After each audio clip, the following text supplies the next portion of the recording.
Hi there. I'm here to address one key concern that has been raging and is raging in the western part of Cameroon for more than half a century. For the very first time, nearly 10 million English-speaking Cameroonians have taken to the streets peacefully or have sat back at home to engage in boycotts from all sectors of life because they want to express one key grievance: their right to independence. And a little group of people want the right to federalism. These are all two logical and rational concerns, because for the very first time in the country's history, never have we seen such a large protest and a long-lasting protest without any end in sight. For the very first time, the people have been speaking out. There are just two steps towards advocacy: to speak out and take action. The people have been speaking out and they are transitioning to action at the moment. Because since 1961, when the country was ruled by a French leader and transitioned again to another French leader in 1982, never have the people, the English-speaking people of Cameroon, the millions of people, the millions, we're talking about more than 10 or nearly 10 million citizens in that part of the country, never have they ever been called to the dialogue table to explain why, or to express their grievances, or to demand for their right to know why they have been marginalized in this so-called unitary system, why they have been alienated from all sectors of life, why they are not treated as equals in this country that voted, that wanted unity, but was never signed in the very first place by the United Nations. I'm taking the cue here after Honorable Weber. I will describe him as the Martin Luther King of West Cameroon. For the very first time, we saw an MP marching up to the rostrum, to the podium of that kangaroo parliament, to speak to the gangster regime, to speak to a member of the gangster regime, Mr. Paul Biya, to speak to members of the gangster regime resting or sitting, putting their butts on that parliament seats, to listen to him talk, address his people, address his country, address the grievances of his people, why they are marginalized in this country, why they are marginalized in this so-called unitary system. Of course, he clearly endorsed, encouraged, pushed his weight. He pushed the car that has been mired in mud. He pushed us to go forward with this, our protest.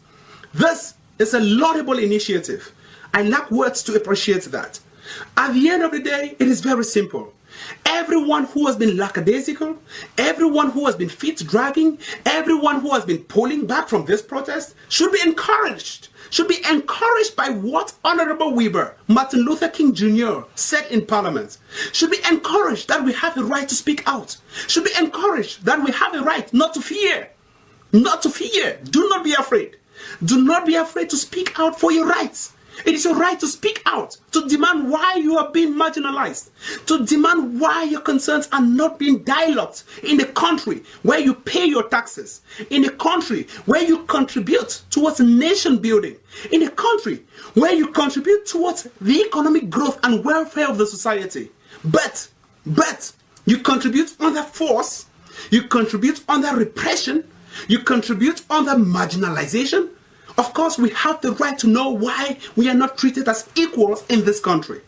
At the end of the day, it is very simple.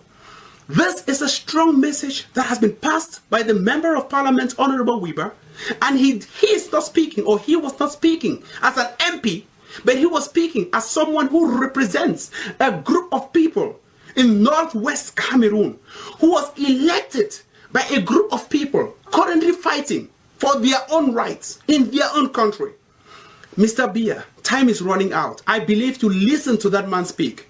I believe you listen to that our hero speak.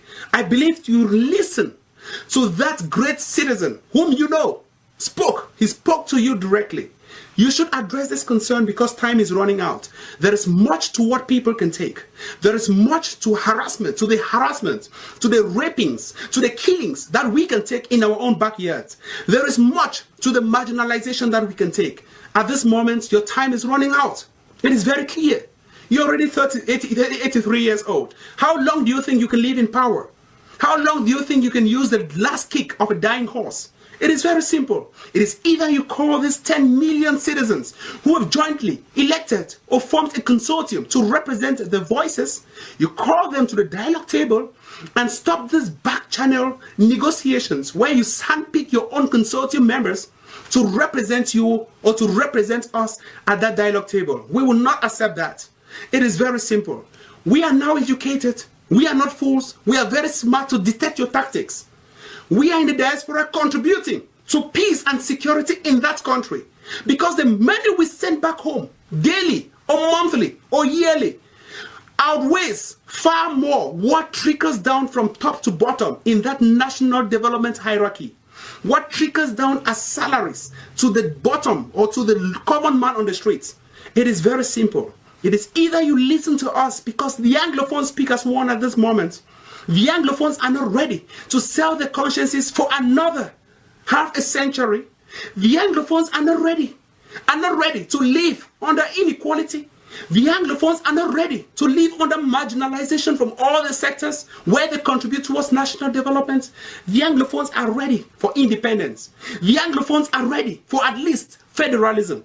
So it is either you choose one of these two and you dialogue with us on our concerns. Because federalism, at the end of the day, would benefit not only the Anglophones, but the country at large. It benefits the Northeast. It benefits even the French-speaking Cameroonians down south or down southeast. At the end of the day, we are fighting not against the French-speaking people of Cameroon, but against a gangster or a dubious, a logically flawed empirical system called the political system.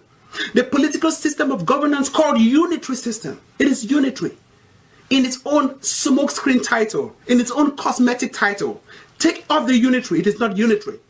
At the end of the day, bring us to the dialogue table. Let us not push this fight to another level because we are taking so much.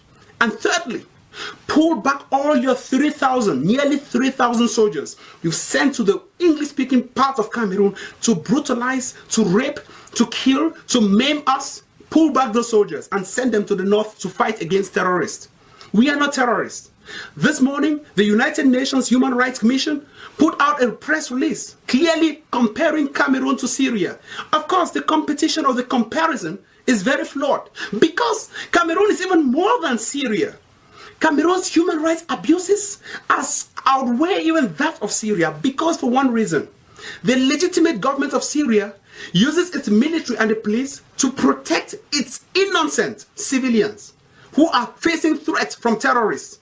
But in Cameroon, the legitimate government of President Paul Biya uses its soldiers, its Boko gendarmes and police haram people to brutalize its own citizens.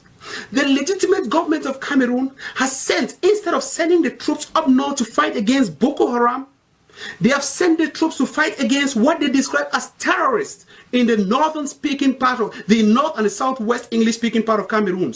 We will not accept that. So you soldiers who have been sent to the northwest, the southwest regions of Cameroon, you should be very careful for your life and the life of your own families. Because raping our girls, we are not happy. Killing our sons, we are not happy. Terrorizing the lives of our millions of people in that part of the country, we are not happy.